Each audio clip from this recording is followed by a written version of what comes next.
Hello and good morning. Good morning, Susan and Perry. So this topic, and this is actually going to be a great one, and it's all about avoiding fall throughs and keep your sale alive and also on track. Now we're going to talk through this, and we're going to give you a lot of information and some case studies as well. But if you like, there is actually the link so you can go and you can read the blog and you can really see all the details and the facts. And of course, if you've got any questions or comments, feel free to put them in comments and we'll come back to you. But this is actually all about fall throughs, because did you know that around 30% of home sales in the UK actually fall through? It's one of the worst rates in the world.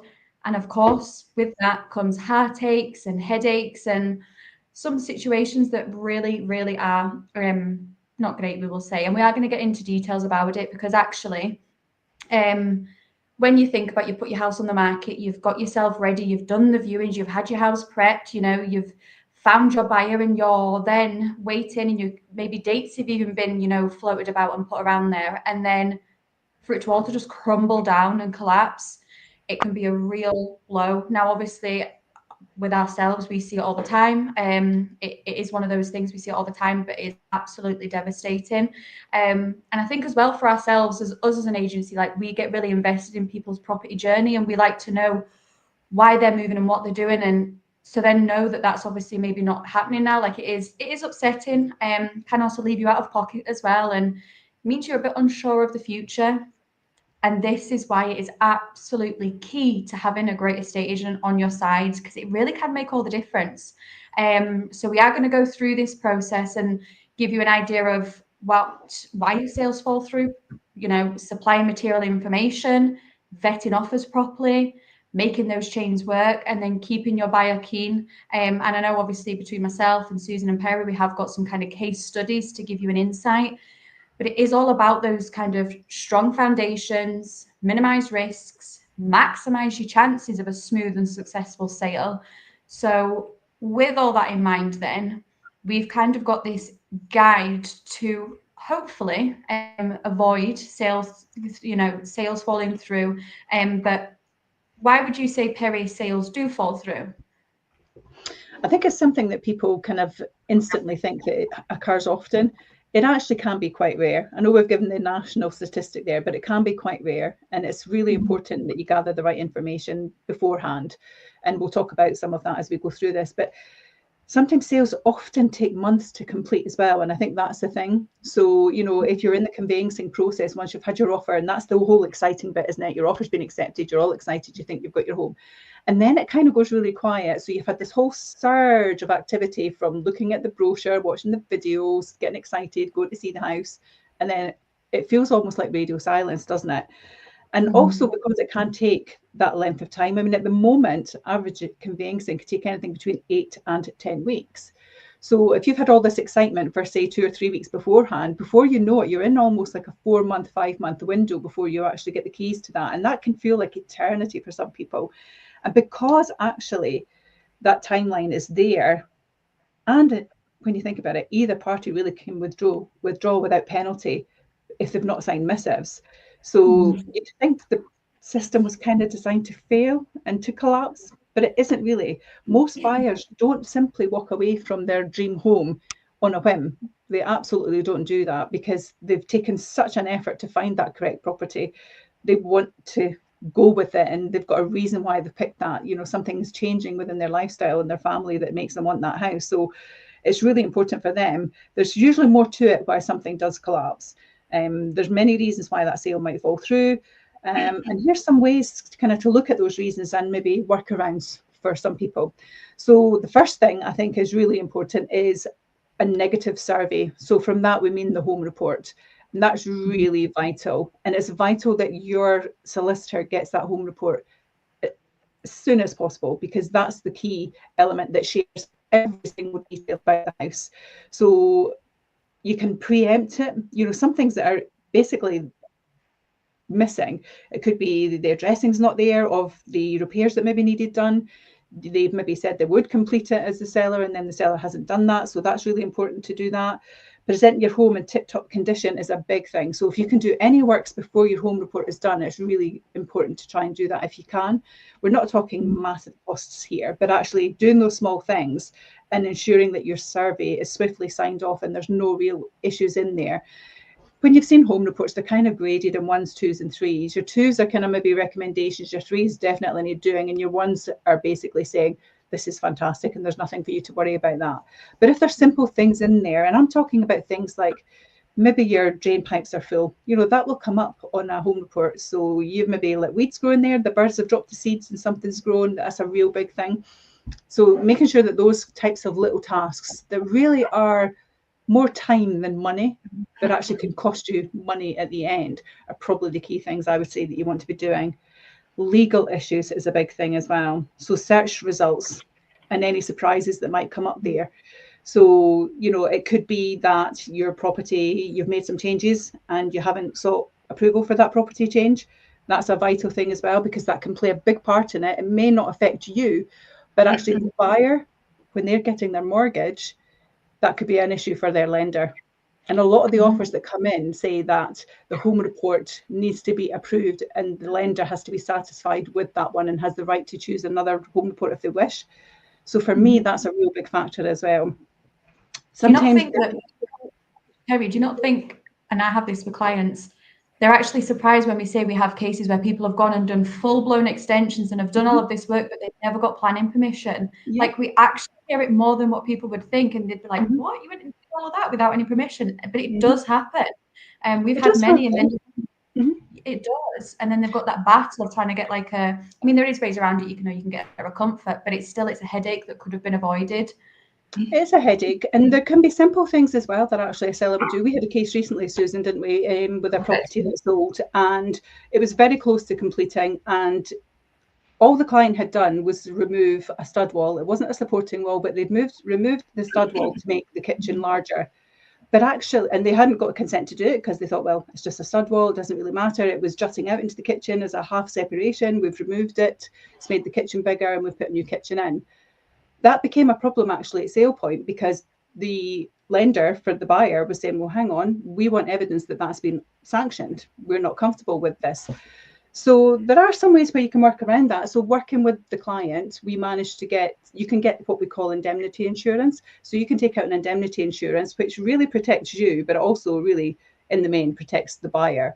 And you're basically insuring it. If the buyer has then to, when they decide that they want to sell the house, if they then need to do remedial work to put that back to the original position, then actually that original seller is liable for that, but they have that insurance policy that covers them to be able to do it. So there are ways that you can get around it. And again, it's about having a really good conveyancing lawyer that can help you. But actually, because that was activated instantly, once we realized that was an issue in that particular sale, the indemnity insurance was put in place. 2 weeks later, the sale completed, everyone's moved into their new homes, and it worked out perfectly. So when we talk earlier about the fact that sales fall through, it doesn't always need to happen, but you need people on your side to kind of point in the direction of how you can fix that. So it's really important that your agent understands that, and also that your agent works with your conveyancing solicitor as well, and they have a good relationship, because that really makes a difference, doesn't it? Yeah, definitely.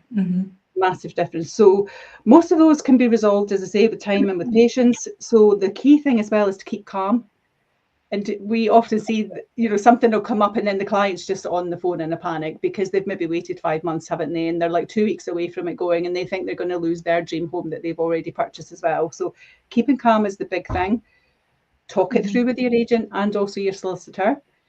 Your agent won't get involved in all the legalities of it, but they will be able to point in the direction of maybe solutions that you can have and how your solicitor can support you, and then their solicitor will work with you to do that. But the key thing is let's just carry on with it, and let's try to make it established, and let's not be very reactive. So that's a real big thing. Mortgage problems, we've kind of touched on that a little bit. It's surprising just how many buyers fail a mortgage lending test despite their confidence in their own position. So I think for me, definitely, and we do this when we vet people, don't we? So when we have buyers who register with us, we always ask that question: have you got your agreement in principle? Is everything in place? We had a situation recently where we're managing a chain of 4 properties, and the buyer of the very first property not through ourselves, was doing it, selling and buying with another agency, had said they had their mortgage in principle. They didn't. They weren't then able to get their mortgage, and it held up the chain. Now we've managed to restore the chain, which is fantastic, but it does happen, and then it causes issues, doesn't it? But it's about making sure that you really work with your agency and you understand that, so you can work hand in hand and make sure that everything completes on time. So always making sure that when you're vetting buyers, they've got agreement in principle is a big thing, very important. Conveyancing delays is the next thing, and that can happen. So only work with a solicitor who works in a modern way with email and telephone. Tell them your timescale up front. I think that's really important. One of the things I certainly do, and I don't know if you do it, Sophie, but when I'm out with clients who are basically looking to sell their property and they'll say, well, I need to get my solicitor, but I don't really rush with that, do I, until I've got a sale? My answer there is, no, don't wait. Absolutely. Today or tomorrow, you need to phone them and let them know you're selling your property. Vital 100%. To do that. Vital 100%. To do that, because they instantly can then start making the inquiries that they need to make with land registry, your title deeds, and really start to resolve any issues that maybe materially are going to crop up at the beginning. Well, it means they can factor it into their workload as well, because you don't know what your solicitor's workload already looks like. So the sooner that you tell them and you can get them on board, they can then factor in and say, okay, this is now coming into my kind of work queue.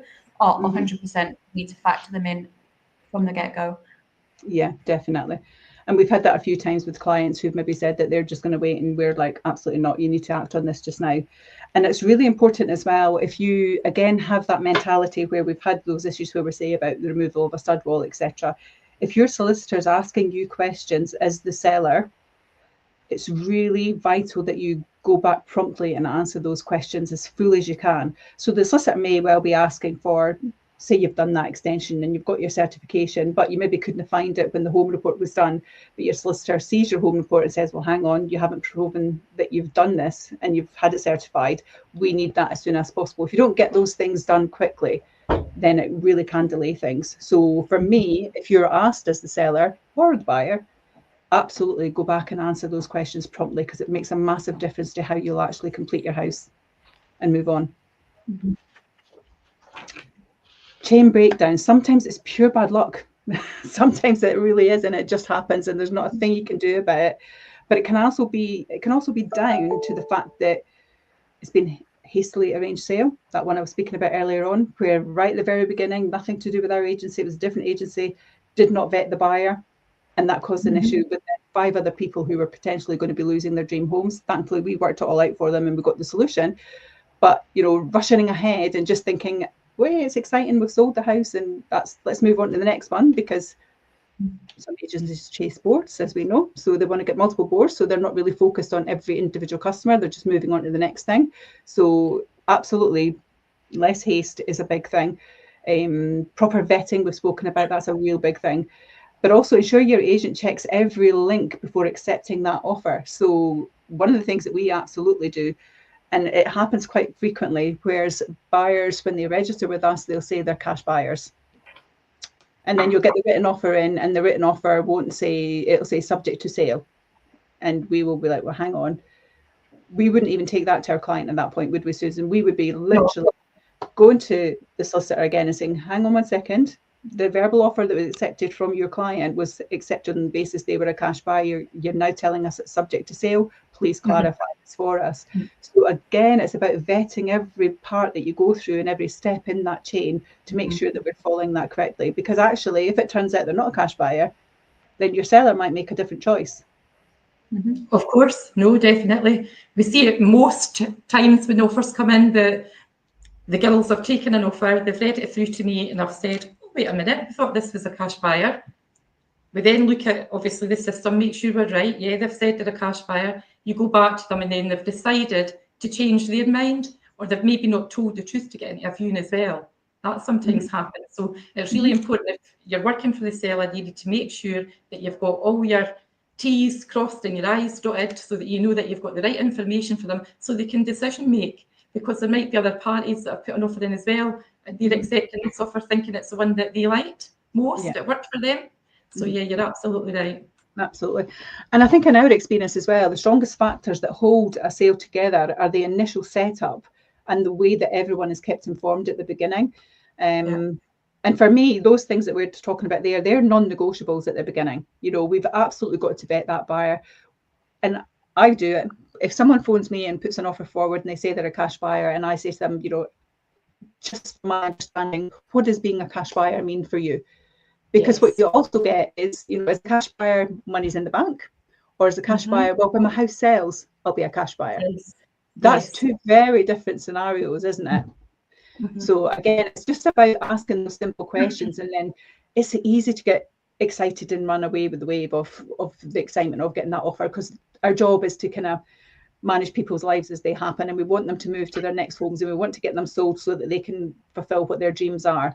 But actually, it's really important to slow things down and step it back and really dig into that. So absolutely, if everyone is informed and those non-negotiables are worked properly, no matter what the challenges are, that's the only way that we'll get the sale to complete, in my view. Yeah.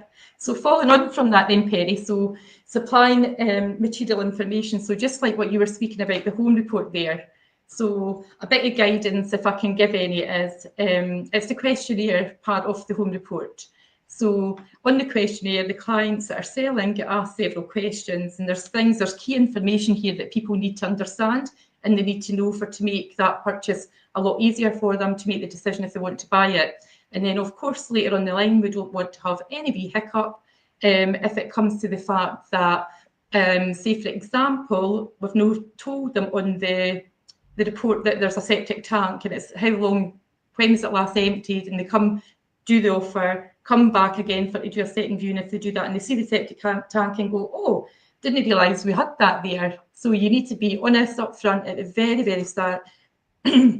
Or what I find happens here, it will stall the sale, because then there's other questions, then it follows on to something else.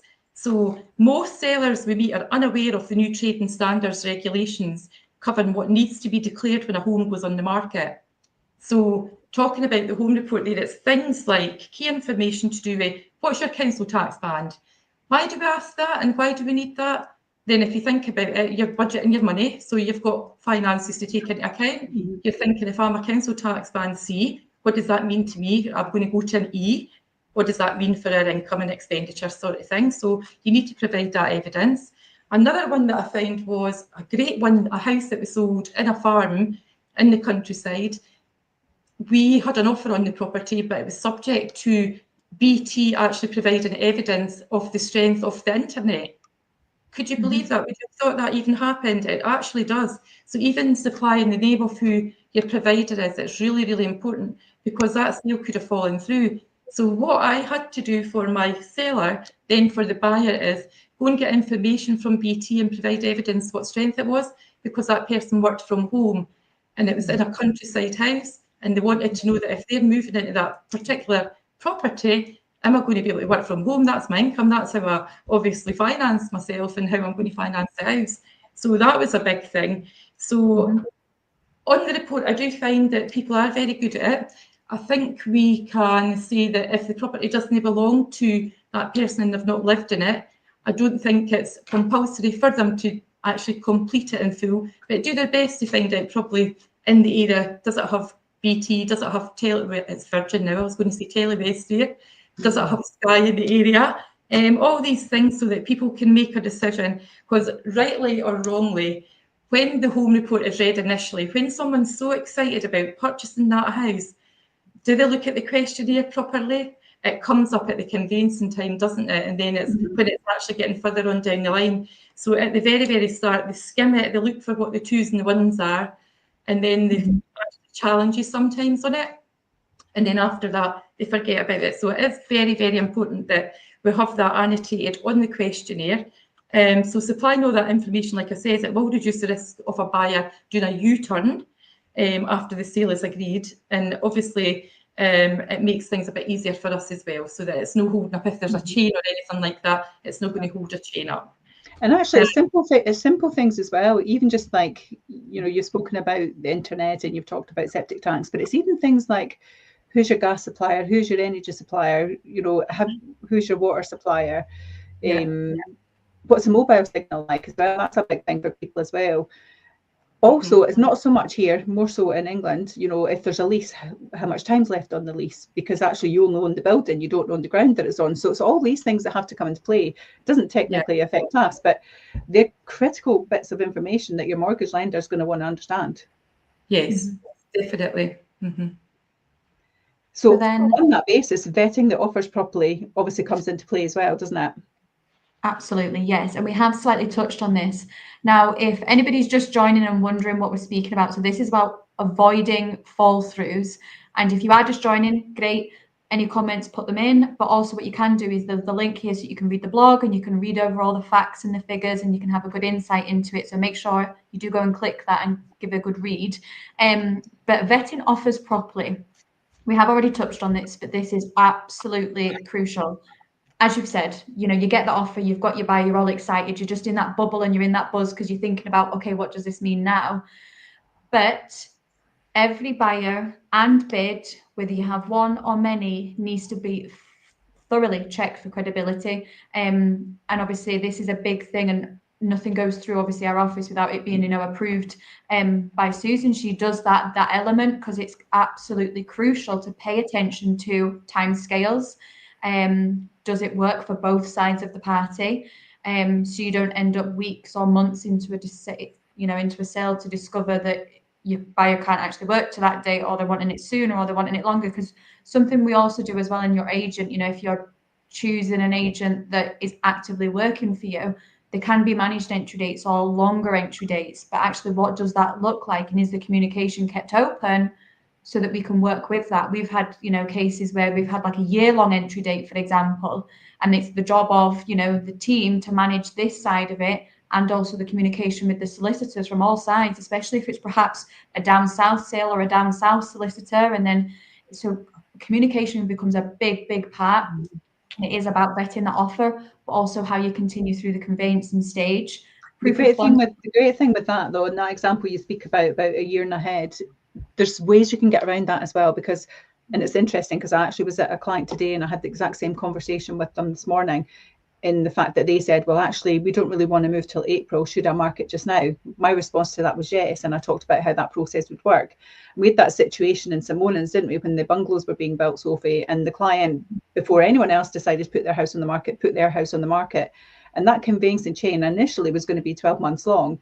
It came forward to 10 months. But actually what we did in that process, because the fear is, well, what if we get to month 9 and the buyer suddenly says, actually, I've changed my mind? Because I've had 9 months to then look at maybe something else that's going to come on the market. So in that instance, and this is where a good solicitor will come into play as well, and also your negotiation for your agent, is that we had missive signed early. We had a non-refundable deposit from the buyer. So then the seller actually had the confidence, didn't they, that I'm quite comfortable to wait now for my 12-month period, and I'm not going to be moving in with a month to go to my new built property and then potentially lose the buyer that I've been sat with for 11 months and have to start that process all over again. So there are ways that you can get around that, and you do need to be a little bit creative, don't you? Absolutely. Or definitely. But as you've said, it's all about obviously your agent and how they manage that for you. And then as well, it's down to your agent. Again, we've touched on this in terms of funds and, okay, cash buyer, but actually have you got the cash in the bank? And okay, so you cash buyer with mortgage, perhaps. Have you got that mortgage in principle? Or, okay, you need to sell a property. Or perhaps they'll say, I'm cash buyer, but in actual fact, we're waiting for, I don't know, an investment to drop in or this payout to happen. And then it's almost like, well, how long's a piece of string? Because we're just on a whim here waiting on that. So you're not actually a cash buyer because you can't put that money down today. So it's all about getting that nitty gritty detail and drilling down. And some people might think it's really intrusive and, well, I don't want to give you all that information, but our seller needs that. They need to have the confidence in the offer and that they're going to be able to get moved forward. And that is the key, that you do have an agent that is acting within your best interest in getting all that information. Because at the end of the day, we have to ask these questions. Checking out the chain if your buyer is selling a property, especially obviously if they're perhaps selling a property that perhaps maybe out of area, so it's out with our hands and we aren't managing that chain. It's perhaps a sale happening down south or perhaps even out with the UK, but it is about keeping an eye on that and managing that chain to ensure that the link is strong and stable. Now, the best agents, they'll speak to financial advisors. They'll request, all this extra information. They'll ask for the solicitors information and letters, etc. They'll do all of that for you, and they will work with the solicitor to make sure everything's in hand. So that is something to absolutely check for. And if you're watching this and you need a solicitor's referral, we can absolutely do that. We are affiliated with the solicitors. If you are needing one of local solicitors, we can obviously give you that information. But moving on with that then, this is all really about as well making the chain work. What does that look like? Let's be honest, nobody's dream of getting involved in a chain, do they? Nobody dreams of doing it. But 75% of transactions actually involve one. It involves a chain. So they're totally entrenched in moving up and down the property ladder. There's no way you can get around that. That's just the way that it is. Nonetheless, as the number of homes in a chain increase, so does the potential for a sale to fall through. So it's essential to follow a process and to manage all those links effectively. And it's really interesting. I did the UK House Price Index show a couple of weeks ago, and I often get this when I go out, and you'll have the same thing, Sophie, is that when we're selling, you're speaking to the seller, they want to get engaged with you, but they say, I don't want to get involved in a chain though, I want a cash buyer. And for some reason, they think that cash buyers are out there and they're going to be spending lots of money. We don't generally see that. Yes, there are some cash buyers out there, but on average, according to the UK House Price Index, when I did that show 2 weeks ago, the average cash buyer in Fife today is spending just under £180,000. That's it. So bearing in mind the average property in Fife is just under 200,000. If you go into the area geographics primarily that you cover, Sophie, where your average property is probably 350, 400,000. So if you have someone who's sitting in one of those properties and they potentially are looking for that cash buyer, you're going to either have to rethink maybe your way of selling, or be prepared that that's going to take time to find that person potentially.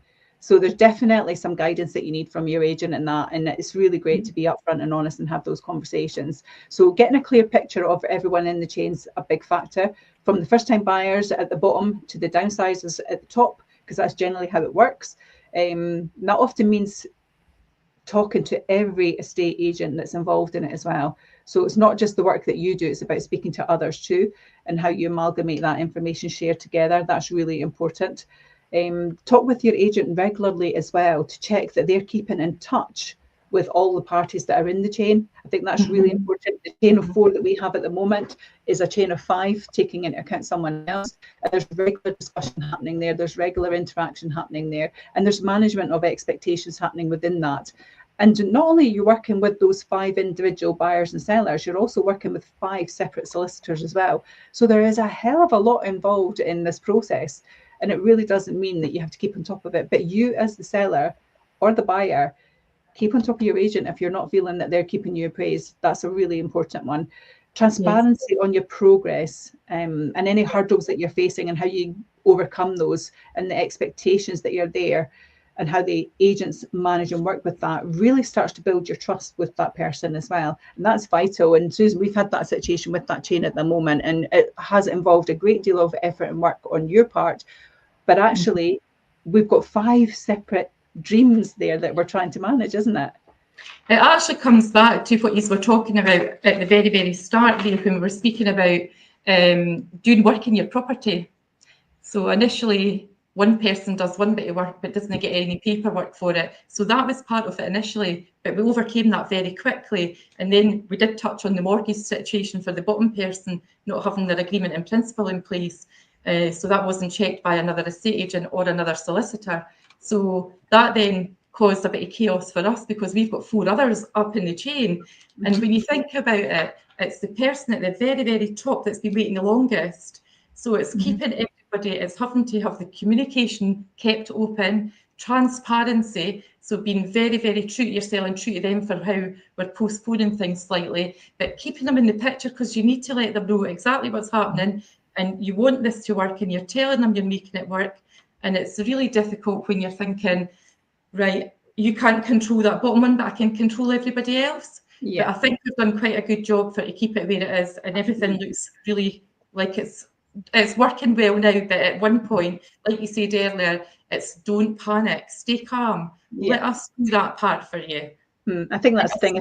If hiccups occur in the chain, I think that's the thing. It's about everyone needs to be a little bit more flexible. Everyone needs to be understanding where possible, of course. And that's difficult to be understanding where possible because everyone's excited and they want to go to that next stage in their lives. That's right. But encourage as well each other and try and keep it on track, which is a big thing to do. The staying calm, keeping yourself committed to the plan. Rather than looking for an exit, because actually that's in no one's interest. But whilst you can't control every link in the chain, you and your agent can be a positive influence on how it runs. It significantly reduces the stress, doesn't it? And it improves your chances of success as well, because at the end of the day, everybody wants to complete and everybody wants to move to the new house. So in that instance, when things like that happen, how then, Susan, can you keep your buyer keen? Okay, so I take it's basically keeping your buyer keen. You need to actually be picking the phone up and speaking to them. It's not a case of once they've put their offer in, the conveyancing's taken place, and then you just leave them to run with it, and obviously no communication whatsoever. So for me in the office, I actually keep in touch with everybody, whether it be the solicitor, whether it be the buyer, the seller. I'm incredibly excited that I'm actually on this today because I am full of enthusiasm for both the buyer and the seller. So it's not a case of once I've got that property sold that then I move on to something else and forget about them. My journey starts at the very beginning when you girls pass me a new person that's listing, and my journey doesn't finish once it's sold. My journey's still maybe 6 months later to ask how they're getting on. It's still a year later asking if they've done anything to their house, what their property journey looks like at this day going forward. So the buyer as well as the seller, I keep in touch with them once we've completed a sale as well, which is really, really important to us, to keep that channel open, because you never know, they might need our help again for it to move on to their next home. So I like to keep that door open. So anyway, boredom and uncertainty and impatience and annoyance, I think that could come down to if your agent isn't keeping in touch. That could be frustration as well, because you're sitting there thinking, what's going on? Nobody's getting in touch with me.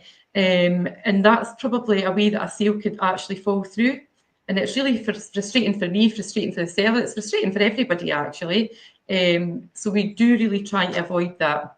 So like I said, I like to keep transparency. I like to be engaged with them. I like them to have the confidence in me.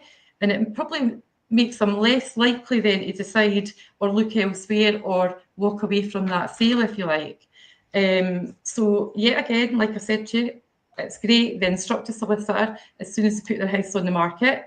And then from the property information forms upon receipt, they complete and return them immediately. So everything is done.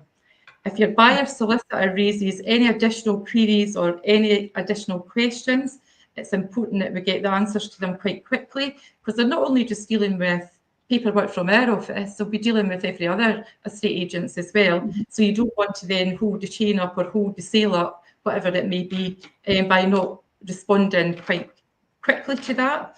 And you want to, like I say, keep in touch regular with your estate agent, with your solicitor, even if it's just to say, is there any news or is there no any news at this point?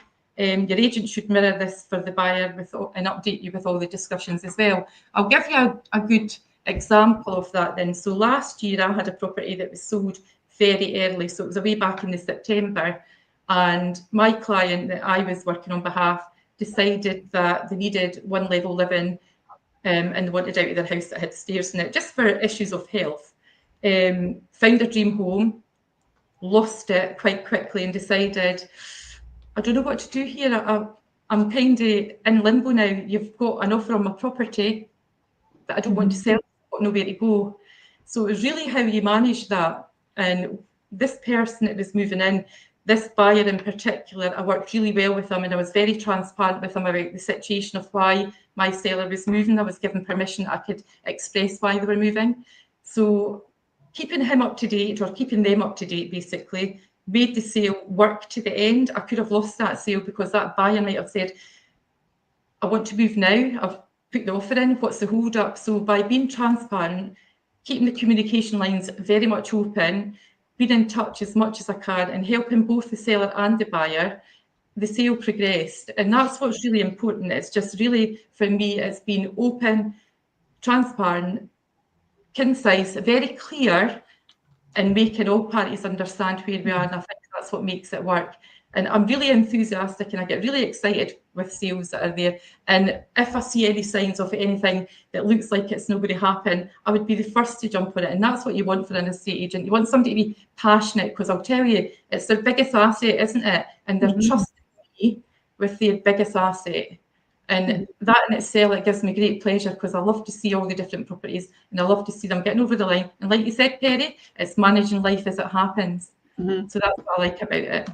Yeah, absolutely. So is everyone's move set for success, I guess, is the best thing to be finishing on. So for me, my final things on that, or my final thoughts, are that absolutely, if you are looking to sell, you need to be transparent with the agent that you choose. Pick an agent that's going to work hard for you as a buyer and also as a seller. Pick one that actually is really motivated and, as Susan has said there as well, really wants to work for you and do a great job to get you across the line. And also that they're prepared, that they're robust in their qualification process, that they constantly give you communication, because things go sour when people feel things go quiet. So it's about making sure that transparency is there. You've got that relationship, that you feel that you can be, your hands getting held effectively. But you, as a seller and buyer, play a part in that as well. And again, if you're asked for information, just make sure you do that really properly, because that can make all the difference of things going nicely as well. And be truthful with your answers. That would be my final words. I would say my final words is, like we always say, make informed decisions. And if you don't know, that's okay. That's what the experts are there for. So whether you need a financial advisor, whether you need a solicitor, estate agent, all of those things. And it's even down to little things like, can they recommend a removals company or a cleaning company? It's all those little things that show that their agent's actually really invested in you and your next steps and helping you in your property journey. So if there's anything at all, just make informed decisions and reach out to the right people to help you do that. That would be my final words. My final word is, my job is to keep the energy positive. So if you want to come with us, you'll have a team of people. Every one of us here are enthusiastic and we've all got lots of energy, and we love what we do. So we're this agent to work with. Perfect. There you go. Perfect. And if you've just joined and wondering what we've been speaking about on this Saturday morning, you can click the link, read through the blog, or even watch this back. Put anything in the comments or message us privately if you prefer. But have a great weekend. You too. Take Bye, care. ladies. Bye. Bye. Bye.